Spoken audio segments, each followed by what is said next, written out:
Welcome to the Mary Mac Show, where we will be talking about your feelings, experiences, and pain following the death of a loved one.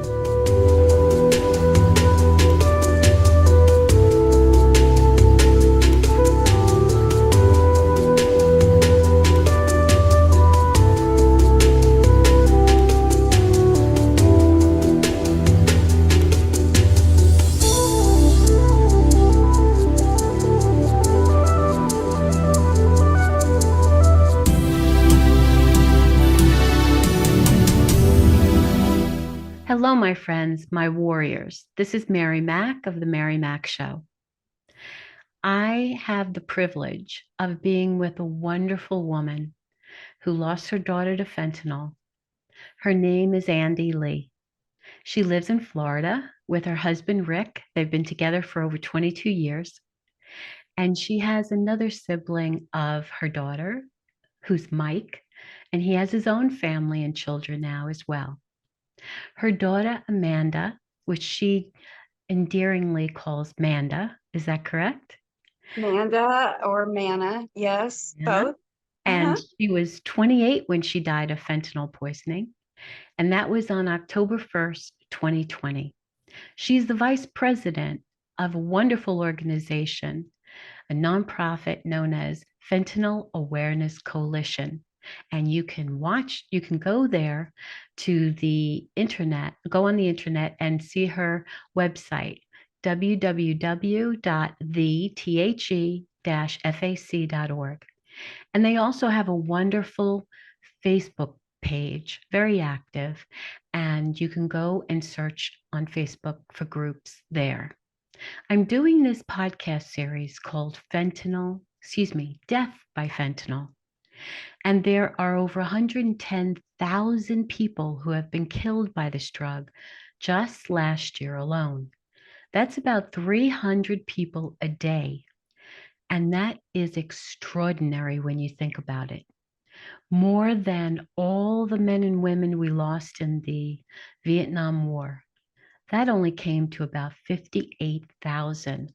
Not that that was not a tragedy in and of itself, but that was over at least a 10-year period. And now we're losing to one illicit counterfeit drug, illegal drug that is coming up through the Mexican cartels, through our southern border, which is not protected enough, and making its way into every nook and cranny of our country. There is now enough fentanyl in this country to kill every single person. It's horrific. And I am honored today to welcome Andi to tell us her story and have a lovely conversation about Amanda and how her life is moving forward now. So thank you so much, Andi. I'm so grateful that you're here with me today.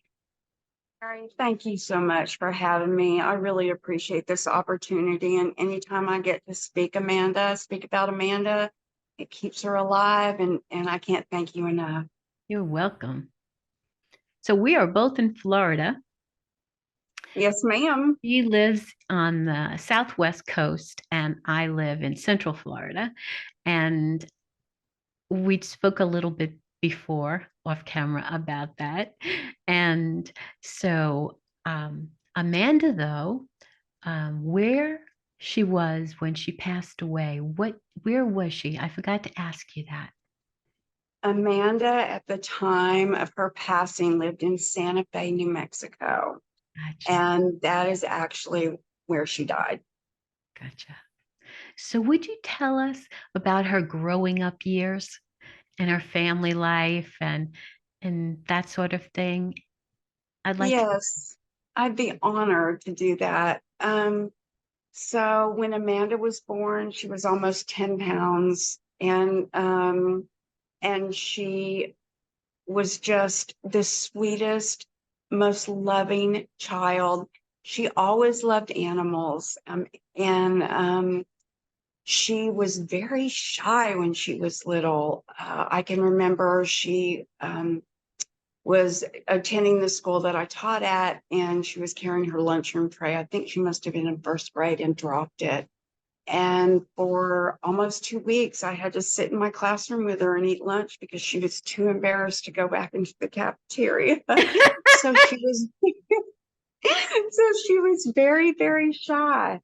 As she got older, Amanda grew into herself and had a group of wonderful friends in high school that still reach out to me almost daily, even though it's been 3 years since she passed, and she graduated in 2010. So it's been 13 years since she graduated. And in high school, she was voted best hair. She always had to have crazy hair, either purple, white. Oh my gosh, that girl in her hair. And she was very smart. Both my children, so much smarter than I am. She was taking college classes as a senior in high school, and she actually graduated with a full ride scholarship to UNM. Wow, that's great. Yeah. That's great. Aw. I'm It's so okay. sorry. Oh no, it's fine. It's fine. It's That's fine. her dog, by the way. You can blame Duck. What's his name? Duck. Aw, Yeah. that's so cute. And I think you mentioned she has two cats too that you take care of. She does, Jasper and Jack. And it's funny because every time I would talk to her throughout the conversation, you'd hear her yelling, Duck, Duck. And so now that I'm doing this podcast, you might hear me yelling, Duck. And I apologize for that. Not at all. Not at all. Okay, He probably knows you're speaking about her and he wanted to chime in, right? I think he definitely sees her around. Yes, definitely. Oh, that's so nice. So, can you tell us leading up to her death, how did this all come about? Okay. So I knew that Manna smoked weed in high school. And honestly, I didn't consider it a gateway drug. I really didn't. I didn't think it through. And that is a huge mistake that I made. But while I don't believe that's not what led her to harder drugs, it did put her in an environment and around people that made it more accessible when she did decide that was going to happen. So I knew about that in high school. And then when she graduated high school and moved to Albuquerque, my husband and I moved to Seattle. She had wanted plastic surgery for a high school graduation present. When she came to Seattle, she had the procedure and she stayed at home with me for about 5 days afterward. And then semester was starting at UNM and she had to go back.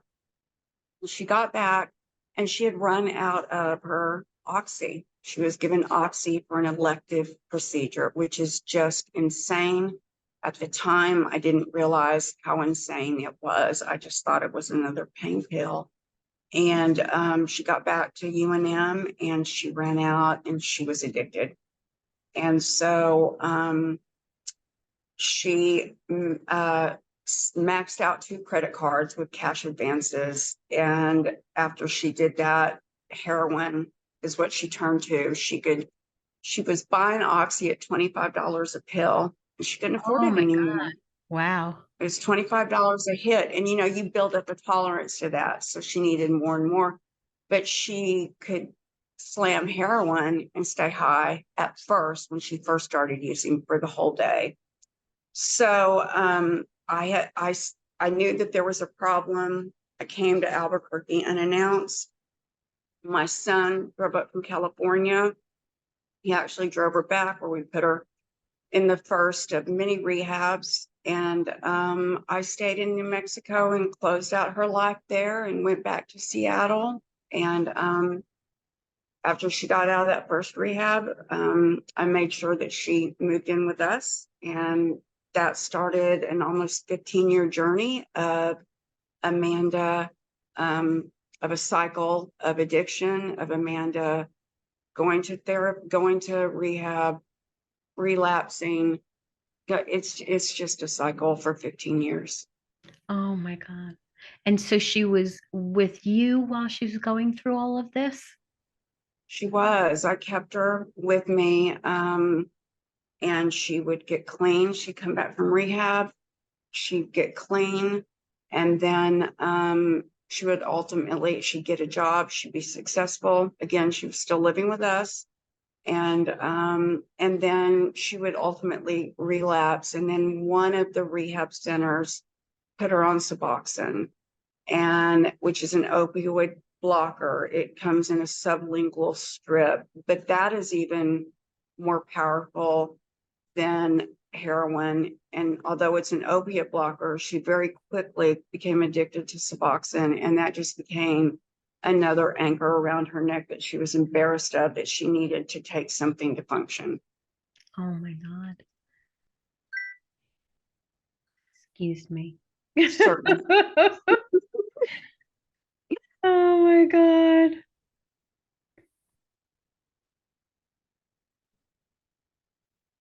Okay. Okay. No more dings. We have enough dings. During the Republican debate, For sure, I turned them off. I guess I didn't.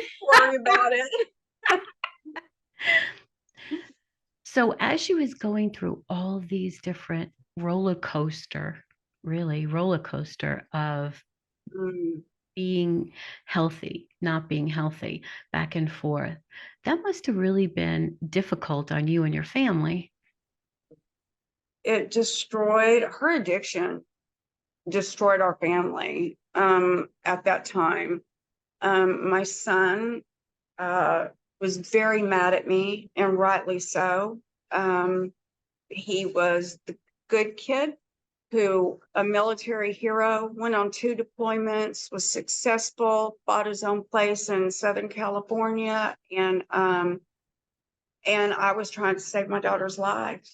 And I left him in the wake while I was doing that. And I also left my husband in the wake while I was doing that, and focused everything on my daughter and trying to save her life. And you're absolutely right. My relationship with my son suffered, and my relationship with my husband is still suffering to this day because of Amanda and her addiction and what it's done to us.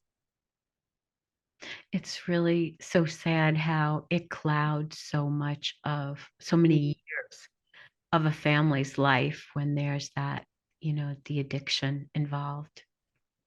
Yeah, I call it like we lived in the insanity of Paige's addiction for 15 years, because it just kind of takes over everything. Like, it's all, it's life consuming. Yes, definitely. And tell us about the day that she died. Okay. Well, Amanda eventually moved back to New Mexico and got a job at the only brewery in the state of New Mexico, a wonderful organization. Um, and she loved it. She was happy. She actually got engaged to a really good guy. He was dating her when she was in college there.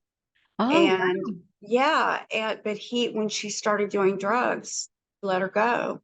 sure. And I mean, he's a really good guy, firefighter. His name's Justin, upstanding guy. And they got engaged, they got a house, they got duck, and, and she was doing really well. And then for whatever reason, she relapsed. And Justin, rightly so, left. I don't blame him. And she met another guy, a really bad guy named Travis, at her job. And that was the beginning of the end. And so she had come to stay with us in Florida about 3 months before she died. And I knew something was off. I did not think she was actively using, but I could tell something was off. And so it was not a good trip. She ended up taking my husband's truck and her best bottle of scotch and being gone for 3 days coming home the night before she was scheduled to leave and go back to Santa Fe. Oh, wow. So I knew that something was wrong. And actually she and I had a long talk while she was here. And I told her that I thought that she was using again, and that if I ever realized that she was high, I would not have anything to do with her. I would, and she also told me in that conversation that she was smarter than the pill, because in the end she was addicted to pure fentanyl, just smoking pure fentanyl. And so I had what a grief counselor will tell you is anticipatory grief. Yes. I had it. Yep. I know you know the term. And so I guess I always lived with that anxiety in the back of my mind. And for some reason, Rick was home from work that morning that the call came. I don't know. I don't remember why, but he was. And he had his phone. And I remember we were watching Fox, drinking coffee, and his phone rang, and he looked down at his phone and he goes, "It's Justin." And immediately I stood up. Like immediately I knew. I stood up. And he answered the phone, and I heard the words, "She's dead." And all I know is I screamed so loud that the neighbors thought I was being attacked and came over. And that's the last thing I remember. I remember her memorial, and I'll have to tell you what I did at her memorial.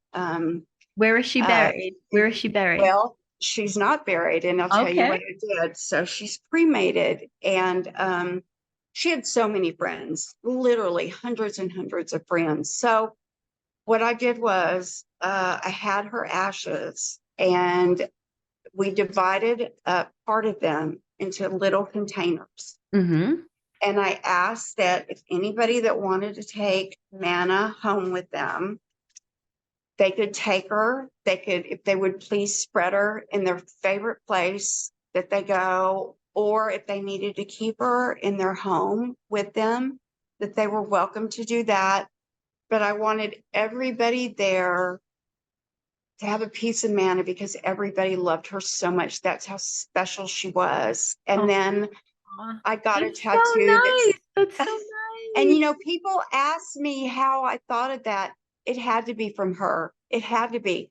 Honestly, the only memorial I've ever been to is my father's. And I've been to one other funeral, and that's it. And something inside of me made me do that. And then I got a tattoo that says she's gone, but she's everywhere. And even to this day, people will send me a picture like on a hike in Colorado and say, I left Amanda's ashes here. So it's really it was really healing for me to do that. Oh, that's lovely. That's so Thank you. lovely. I've never heard anybody do that. Me either. I don't know I heard why. I heard of people using like jewelry, like little pendants or whatever, Yes. to Yeah, share. I have. Yeah, I yeah, never I have. heard of like little small urns. That's so nice. Yeah, it's just something I felt that it had to have been her telling me, spread it, Mom. So that's what I did. Oh. So then after that day, I really don't remember much. We, I don't mean to laugh, but we all know that that is so true. up Yeah. until I today, mean, the actually. shock of it all, right? The shock of it all. You're kind of like in this big bubble, Yeah. and you're just trying to Yeah, function. absolutely, 100%. And I don't even remember flying to Santa Fe. I remember her memorial, bits and pieces of it. I don't remember the drive back from New Mexico to Florida.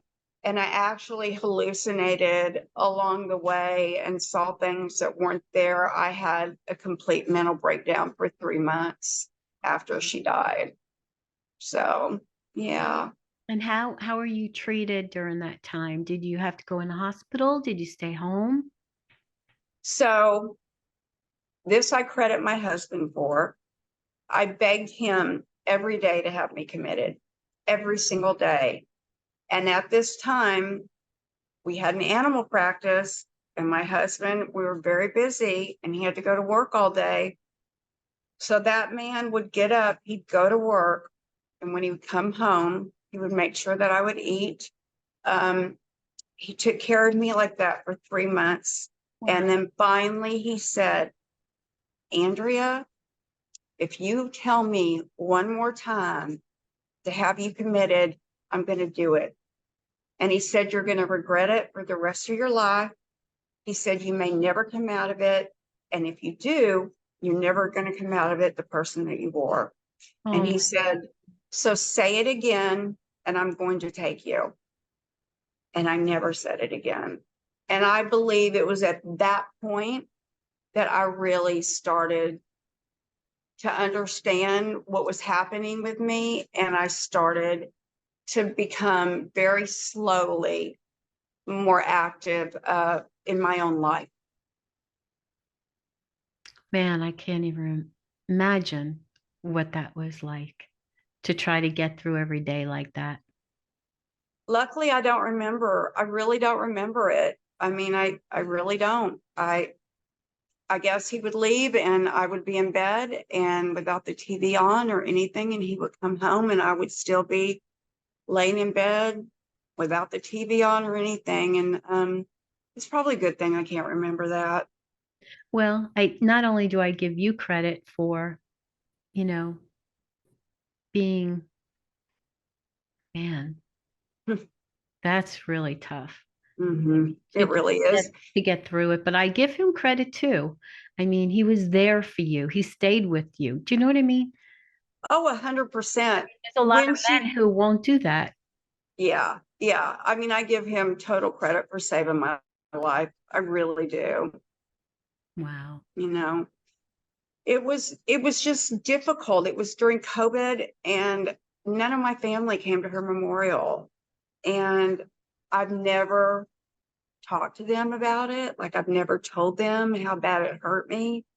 But it was really a dark time for me when that happened. And you have to find a way to get through it.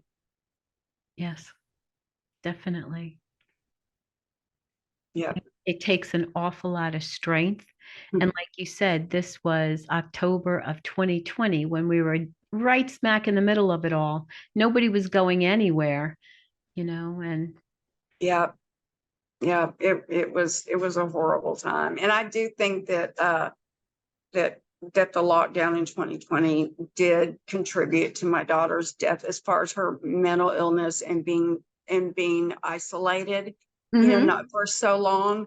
I do believe that that was a big contributor to her relapsing and using drugs again, was the isolation. Yeah. Yeah. I've heard that from other mothers too, who lost their children during COVID. That's They were looking for an escape, and they looked for that escape through, substances that were not good for them at all. Yeah, Wow. absolutely. So as time moved on, what brought you to become more active? Was it to help in your recovery? I love that question. And it has multi answers to it. It kind of happened organically. A friend of mine from high school, whose daughter had a substance use problem, said, hey, have you heard about this group called Lost Voices of Fentanyl? And this was after my 3 months. This was a while, a while past that. And I said, no, I haven't even thought about going on Facebook, honestly. And I go on there and I see April Babcock and I see what she's doing, and I'm just blown away by her. And when I found out they were having the first rally, I knew a few people through Facebook, but I thought I'm going to this rally, and I went by myself and I made a bunch of connections there. And that's where I met Ed Cabillas and Michael Gray, and it just snowballed from there. It's been great. And what made me do it at first, you're right. At first, it was to help me. I mean, it helped me to help others. But now, like, I'm okay. I still have my days and my times when I'm not, but for the most part, I'm okay. So what really helps me is I want to save the children, like, so no other mother ever feels like this, for my granddaughters and for your grandchildren and for everybody. Listen, our government isn't doing it. We angel moms have a responsibility, I feel like, to protect others from suffering the same fate that we have, because it's life-changing, changes who you are, and it ruins families. Absolutely. And just the educational part of it is so important. Teaching kids that this isn't like years ago, where you could dabble in this or that, and you got sick and you woke up the next day and then you went to school and it was nothing.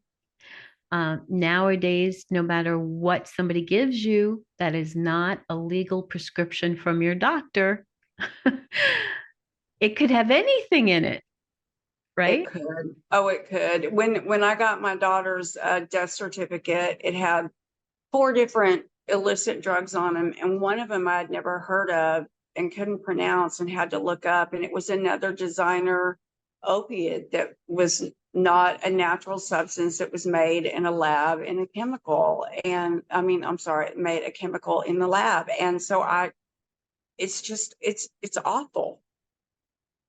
And unfortunately, there is no consistency with these pills, So, as we know, you could have a small amount of fentanyl in one pill, or you could have a complete fentanyl pill, 100%.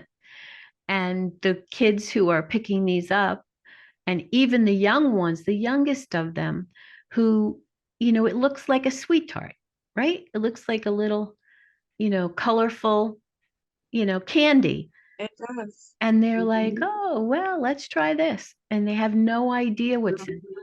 So when they create all these pills down in Mexico to be transported up through the cartels, there's no rhyme or reason to it. There's no like quality control.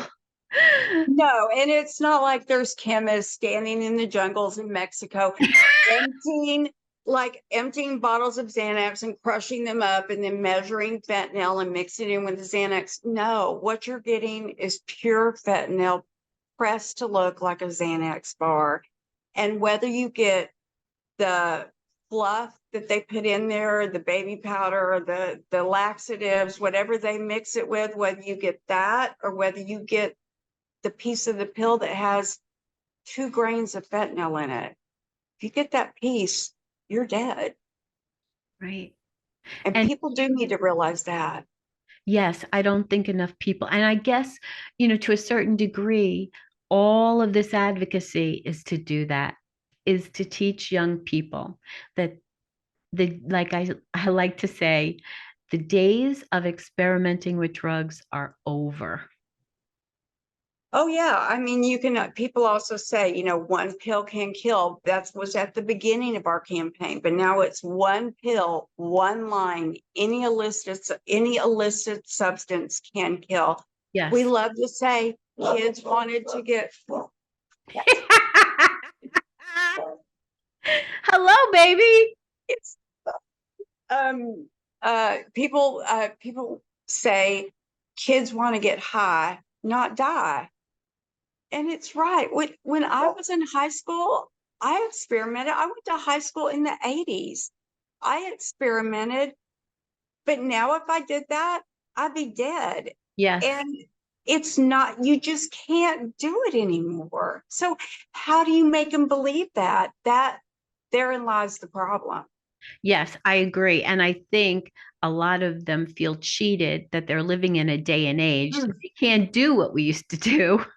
you know, those of us who did do those kinds of things, we had the ability to wake up the next day. We never even thought twice that we wouldn't. People, There are professionals who do coke regularly and don't even think twice about it, but they're learning very quickly that their peers are dying, 30-year-olds who work for major corporations in New York City, kind of thing. And the next day they're dead. And what's really scary is, it's already been used for a murder. Just wait until somebody decides to use it as a weapon of mass destruction, because I guarantee you somebody's going to open up a bag in an air vent at some public event. Because, Yep. it's a misnomer when people say that you can touch fentanyl and absorb it through your skin. You cannot. And so a lot of these videos with the cops like touching it and then falling down. Well, the first one that came out was proved to be a fraud video. Oh, And wow. and you have to ingest it. And so that's why when you hear about, we have so many innocent victims now, a 3-year-old, Yes. a Kaylee, a 17-month-old. And the way that they're doing it is their parents have the fentanyl on their hands when they're mixing the bottle and it's getting in the formula. I've That is what's, That's craziness. I've also heard mothers putting it in their baby's formula because they're crying and they want them to stop crying. I saw that one too. Oh my God. And I also heard of a little toddler. The mother brought the baby over to the father's house, unbeknownst to her that he was dealing. And it was on the table. So the child is moving and holding on to the table and, touches his mouth. And the next thing you know, he's gone. It's, Yeah, if oh, that's the mother I'm thinking about, she's going to speak at the Lost Voices of Fentanyl rally. So wow. I think that's who we're talking about, the same person. And so she'll be speaking. Important to hear that message. Definitely. Definitely. But just think about that. Just think about the days when you now all the added things, if you have a youngster that you have to worry about, like that would have never even crossed my mind, letting my kids go to their birth father's house. Never. Right. And then I think there was a little boy who was in a park and stumbled upon some. I read that too. Mm-hmm. Yep. It's Yeah. awful. I just, I mean, when I think of like Alexander Neville, 14, 14. I know. Poor And Amy. I know. He didn't even have a chance to grow up. He's just a yeah, baby. yeah. Yeah, or there's Rebecca who's lost 2 of her sons, or Val Miller who's lost 2 of her daughters. Like, these women are some of the strongest women I know. Mm. There's no doubt that that one incident, one, whether it was long term, like what you dealt with Amanda, or whether it was once, like a 14-year-old trying something. The Yeah, I've result had that is this, the I'm result. sorry. No, that's okay. The result, unfortunately, is the same. I've had that conversation with Ed Kabilis because his son died from taking one pill. And Mhm. I've asked him, I said, I've always felt like it was harder for you because I had anticipatory grief. I always felt like it was harder for you to walk in and find your son than it was for me to get the call about Manna. And he says just the opposite. He said, what you lived through for 15 years is awful. I can't imagine. I think it's harder on you.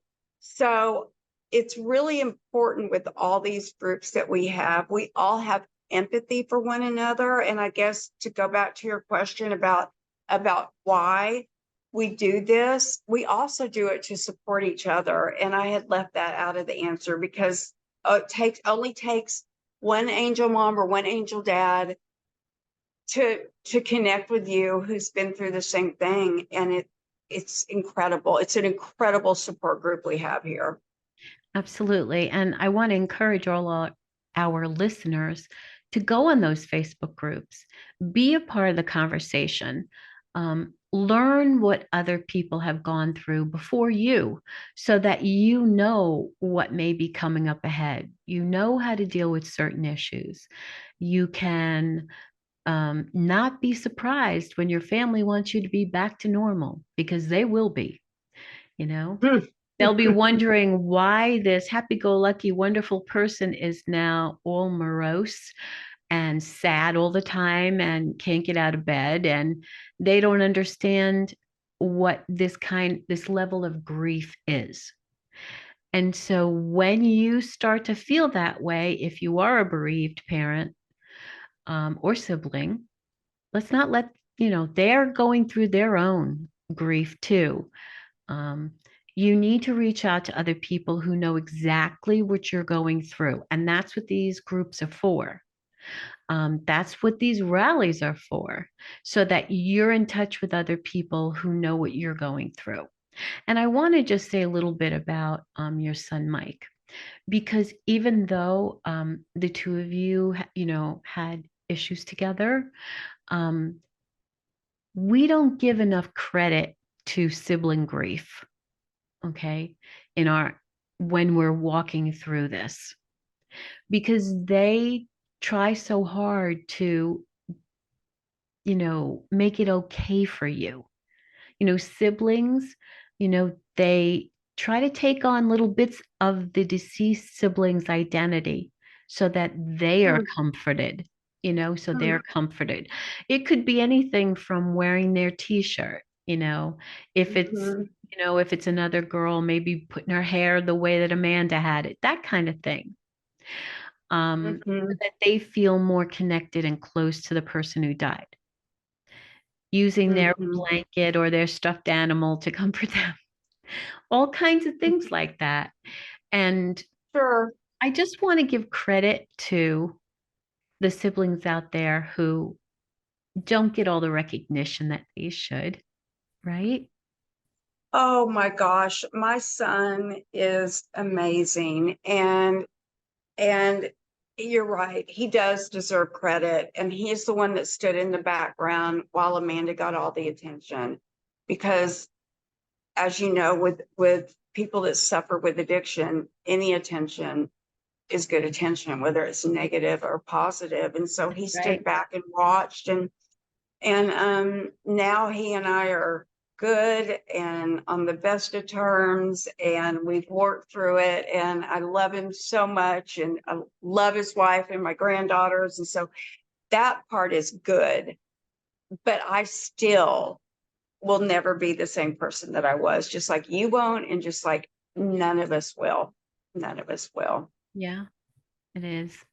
It's a really long and hard walk, Yeah, isn't I want to say something when you said about your level, the level of grief, because and finding other people, because I lost my father in a horrific way. I lost him while he was sailing on a lake with my son, who was 6 at the time, and his body wasn't recovered for 14 days. And when I went through that, honestly, I thought that that was the worst thing that I would ever live through, ever.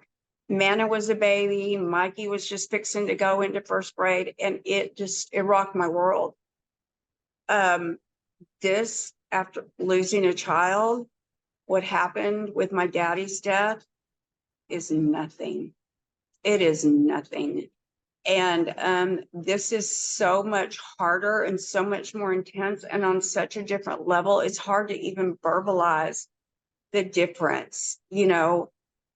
It just doesn't compare. Yeah. But it only takes somebody like you or another angel mom to be able to say, I get that. I understand that, because most people, thank God, they don't get it. They may say really silly things along the way, right? Stupid things. Yeah. I tried to be a little nice. I'm not. I'm from Texas. I'm just going to say it like it is. Yeah, some of what they say is really I dumb. love that. Yeah, and they, they can really wound you. They can really wound you. You're never going to be the way you were before, no matter how much they want you to be. Mhm. And we do our best to step away from that, because we have to. If we're going to mentally survive and emotionally survive that hurt, we have to move ourselves away from those types of people, whether they're related to us or not. And I always say that, everyone in our life comes into our life for a season. Some seasons are much longer than others, but I am grateful for the ones who are in my life now, especially David. And I feel Mhm. that even if I were to try to reconcile with some people who hurt me so badly, it'll never be the same anyway. You're right. So I don't even try to go there You're right. because It's they're true. not going to understand. They can't understand, you No, know. And so you let it be. you have to, because you have to, you know what it is, I think that all of us, Mary, we set up boundaries after we lose a child. It's true. And I know that my boundaries, like I had very few boundaries as far as like my husband went or my son. Like I just was a mom and a wife, just giving, giving, giving, giving.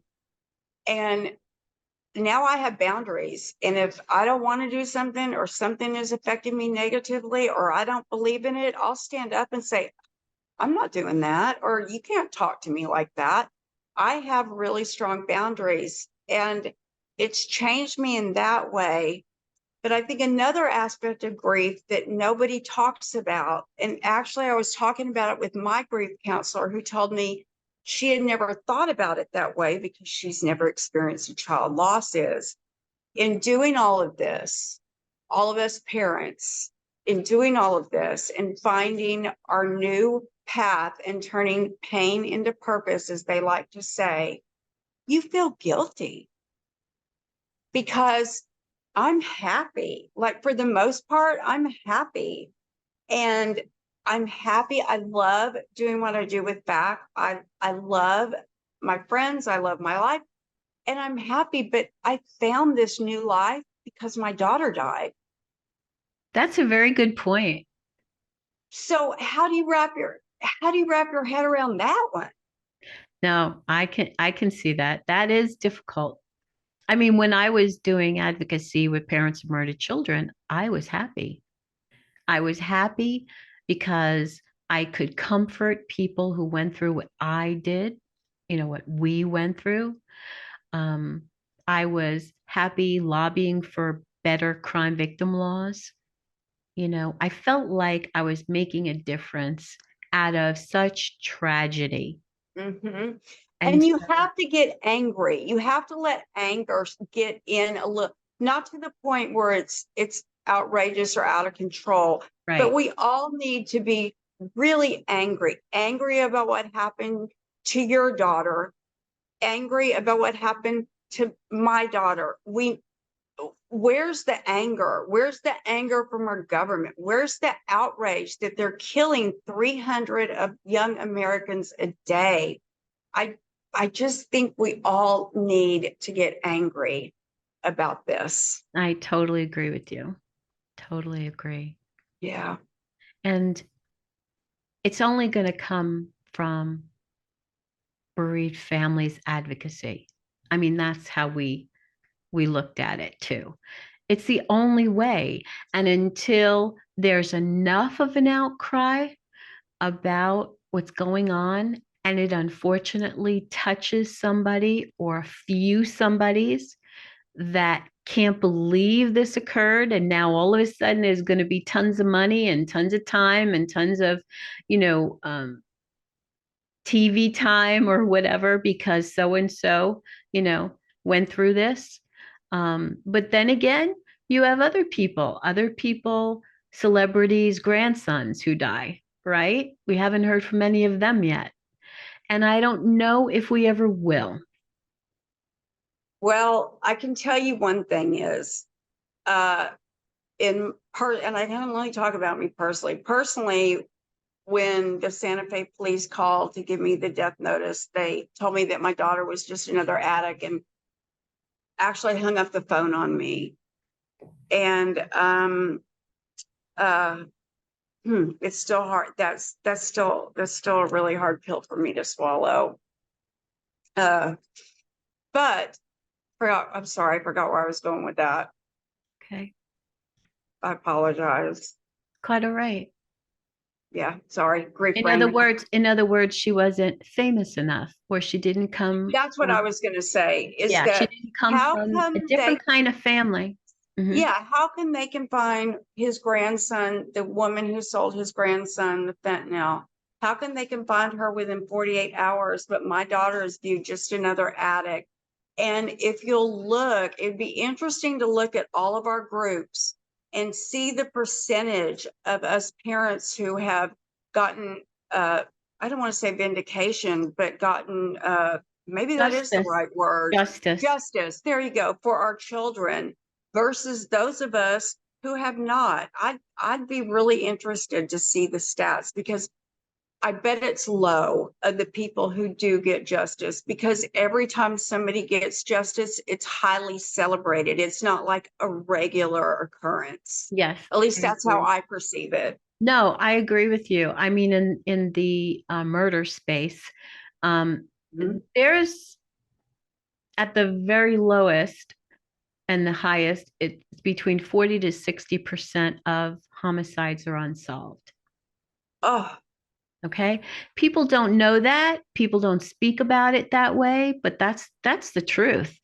And if you don't find somebody within 24 to 48 hours, they're on to the next homicide, especially in a big city like Chicago or whatever. And if you have a situation where it's gang related and they just shoot up the whole street and babies are killed in their cribs, and, which happens more than you want to know. Police just chalk that up to, we're never going to find that person who actually pulled the trigger. Well, that doesn't help anybody with that attitude. They don't want to go down that road because it's too difficult. And that angers me. Okay.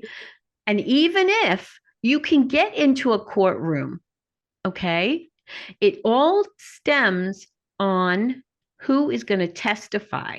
And if the people in the community are too afraid to testify, your case will never get anywhere. So now you've got an unsolved murder forever, even if you know who the person was who killed your kid. this is so fascinating that we've kind of taken off on this avenue because when we went to Mana's and we had to clean out her house, we found a bag full of liquid tar heroin already loaded up. And the little butterflies that they put in when they're going to give you an IV, already loaded up. So I called the sheriff's department. They told me that they had no means for disposal of it. And and I said, what are we supposed to do? We're driving back in her car with her cats and her dog, and we can't drive across the country with a bag of heroin. And the police said, not our problem. We have no way to dispose of it. So we drove down to the police station, opened the lid on their outside trash can, put it in their trash can, put the lid on, and drove away. I mean, law, not every law, I mean, law is good. Law, I mean, please, let's refund the police, but there are some bad apples. And, Yes. you know, she died in Santa Fe where Alec Baldwin just had his murder charges dropped. The guy that murdered Amanda, who dosed Amanda, he still works at the company that she worked for. He had the audacity to show up at her memorial. And my husband and one of my dear friends from high school named Robert took off after him, and he left. The audacity of these drug dealers, they don't care. They absolutely do not care. So it's up to us, and just like you said, us angel moms, to make a difference. That's where it's going to come from. Absolutely. We don't we don't have a choice, you know. You just don't have a choice. And the worst part is when you don't have any kind of justice, you have to get to a place where you can live with that. And Yeah. it's a very, very difficult conversation that I've had with so many people, whose children have been murdered. And, I say to them, you're not going to like what I have to tell you. It's the same way as when a district attorney will talk to me and say, I need you to help them realize we have to plea out this case. And why? You know, Mm. because either there's not enough evidence, or there's not enough witnesses, or the witnesses are not credible. The conversation about not having the justice you expect and deserve is horrific because it Mhm. shoots you down. It just shoots you down to know that I'm not going to see the person who killed my loved one have any kind of justice. And Yeah. nobody's nobody's doing their job strongly enough to get that to happen. And so if the family doesn't become, just like all the families here, if the families don't do what is lacking, at least as much as they possibly can do, there is no other recourse, which I think is horrific. And I do have that regret because when I had my breakdown, like I didn't do anything. And had I had my mind and my strength, I would have been on the phone with the Santa Fe Sheriff's Office or State Police, I'm sorry, every single day. But at that point in time, I didn't have the strength to do it. And I didn't have anybody in my family willing to fight or take up that battle. So it it it didn't happen. And because of that, Travis is still in the community, probably selling drugs and still working for the brewery. And that for me, you're right, it's a really hard pill to swallow. So how do you wrap your head around that? Well, for me, I just don't think about it. I Mm-hmm. can't think about it. No, because you know down deep that you don't have any control over it right now. Now, that doesn't Exactly. mean, but see, the way I look at it is Yeah. goes around, comes around. Yep. That's how I deal with it. Yeah. It took Yeah. us it Karma. it took 18 years just to get him arrested, which Mm. ruined our whole marriage life and all the kids. Okay. But I figure there's gonna come a time where somebody's not gonna be happy with him, and you won't have to worry about it anymore because he won't be here. Yeah. Yeah, I do agree with you. And you got to at some point.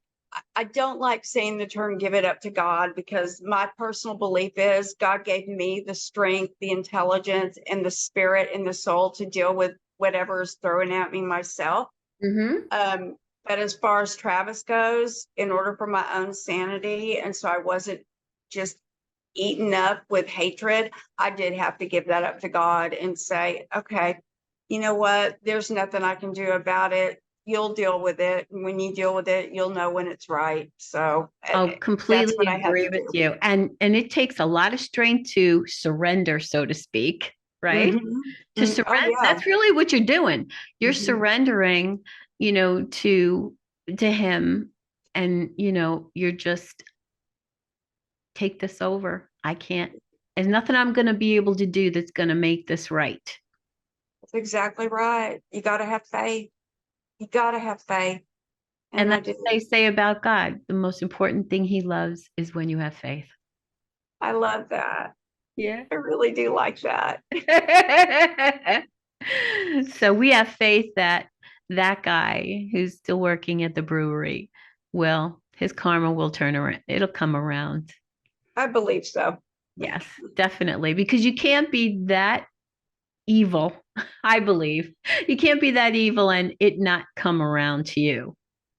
And I can't let it make me bitter, because if I become that bitter, angry mother of a dead child, then what good am I doing for myself, but for anybody else either? Nothing. So there is, at some point, sometimes, as hard as it is, you're right, you have to release the control and give it up. Yeah. And it is hard to not be bitter, to not be angry, to not be um, try to control every single aspect of something, you know. But there's a part of every one of us who, if we're going to get through something this horrific, we have to have peace, you know. We have to get to a place of peace within us where we're sitting and meditating and contemplating all about what happened and about our lives now. And I just feel like if we don't get to a place of peace, we'll either become sick, or because your body cannot live in an unpeaceful, state without it Oh, affecting sure. you, without it affecting you at some point. And I've seen so many, um, unfortunately, fathers who, after their children were murdered, they died very quickly after, either a heart attack or a stroke. And it was always very sudden. Mhm. And it was horrific because now the mother, okay, she lost her son or daughter, she lost her husband, and she's kind of left to, run with this completely on her own. And it just used to break my heart to see all these widows, like 6 months later, 8 months later. It's just terrible. So It really is. you have to take care of yourself. You have to find that peace so that you can move forward and you don't have to feel guilty for the little happinesses. You don't. That's it. Yep, absolutely. That's the key. Yep. You hit the nail on the head right there, I think. I've really enjoyed our conversation. Me too. I feel like I have a new friend, and I Oh, can't that's wait. so nice of you. I do. I can't wait to meet you in person. And I would just say to anybody listening, check out all the Facebook groups. Don't just go to Fentanyl Awareness Coalition. Go to Lost Voices of Fentanyl. Go to the 111 Project. There are so many Facebook groups that we support and would love to get a shout out to. And each one has its own nuance, right? Yep. Like there's a group for them we fight that does billboards, and there's a group, oh gosh, I can't think of the name of it, but they've developed a program for schools. Like every group has its different specialty and its nuances of where their board of directors wants them to go. Right. And so, if anybody is struggling, please, the more groups you can join, the more women and fathers you're going to connect with, and the more healing can take place. And I believe that with my whole heart. And I totally agree with that. I think that it's wise to, become more active. It honors your child or your sibling, even your parent. It honors those who have died. And the one thing I love is there's a lot of rallies in every single state, like Diane Urban's group. She's got Appalled, chapters. right? Mm-hmm. She's got chapters around the country. And so look up Diane Urban. I can't remember the name of her group right at the It's moment. appalled. Oh, that's right. I Uh-huh. am appalled. I Mm-hmm. am appalled.org. It's just appalled. It's Oh, a I think it's AAPALD, appalled. Yeah, that's and her group. I think no matter where you live, you should be able to find other people, other parents, who are going through this right now, either at a rally or at some kind of group face to face. And also, too, a lot of people are unaware that the DEA has a lovely exhibit with pictures of all these different individuals who have been killed and poisoned by fentanyl. And I was saying, I was saying to Andy that unfortunately, if we had 110,000 people who died only in 1 year, they're going to have to build a museum for this because I don't think the walls of the DEA, building are going to be enough. And isn't that just one of the most tragic things you've ever said? I mean, Yeah. we know how to combat the drug crisis. We know what has to be done. We know how to fix it. The fact that this is going on right now is outrageous and it's criminal and it's killing our kids. And they And all when you, and they all happen to be around military age. Isn't that this is, interesting?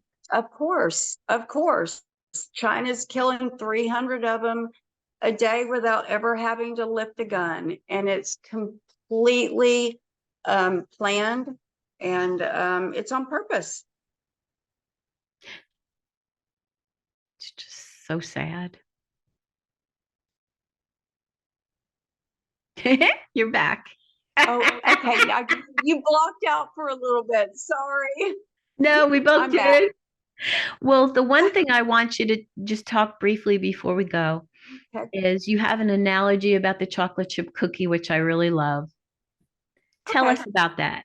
Okay. So um, this analogy is used when you're discussing about harm reduction or about fentanyl test strips, but it's also a very good example of what can happen to your loved one should they take a pill. So there are times when you buy a chocolate chip cookie and you take a bite and you get no chocolate chips in that cookie. Well, then you take another bite and that bite is full of chocolate chips. Best bite you've ever had. Think of fentanyl pills as the same. They are not being mixed by chemists. They are not measuring out amounts of Percocet or Oxy or Xanax and then mixing fentanyl in it evenly. They are buying pill presses, which you can buy on Amazon, and they are pressing the precursors, fentanyl precursors, mixing them into other crap that you put in your body when you ingest them. And they're mixing those pills and they are distributing them. So what happens if you get a Xanax bar and you break that Xanax bar in half and you take half and your friend takes half? Well, you feel great. Maybe you got the part that had no fentanyl in it, but your friend got those 2 grams, those 2 grams, those 2 pieces of salt of fentanyl, the size of salt, and they're dead, which is why fentanyl test strips don't work also, because fentanyl is not distributed evenly throughout that pill, in order to test the drug supply, a drug user would have to destroy their entire supply. And having a daughter who suffered with a substance use disorder for 15 years, I guarantee you that my daughter never would have ruined her drug supply. And it's just common sense. No addict is. So Right. people really need to take a look at these pills that they're getting. They're not what you think they are. They're being delivered on Snapchat. It's just, parents need to be aware, that of all of this. Totally agree. Well, thank you so much, Andy. I'm really glad we got together today. And I thank you for all your wisdom. Thank you for talking about Amanda. And, you know, it was a hard road for you. And I give you credit for surviving and thriving again. And I look forward to meeting you. And to my listeners and the video watchers, viewers. I want to thank you for being here today. Please subscribe, like, and share. Leave a comment on what you thought of this, what you learned from this. But mostly, please share this video because people need to know the seriousness, the deadliness of what's going on with the fentanyl crisis. So thank you again. Thank you for giving me this opportunity, Mary. Oh, you're quite welcome. I'm so glad to do it, and I'll see you soon. See you in September. Bye now. Bye.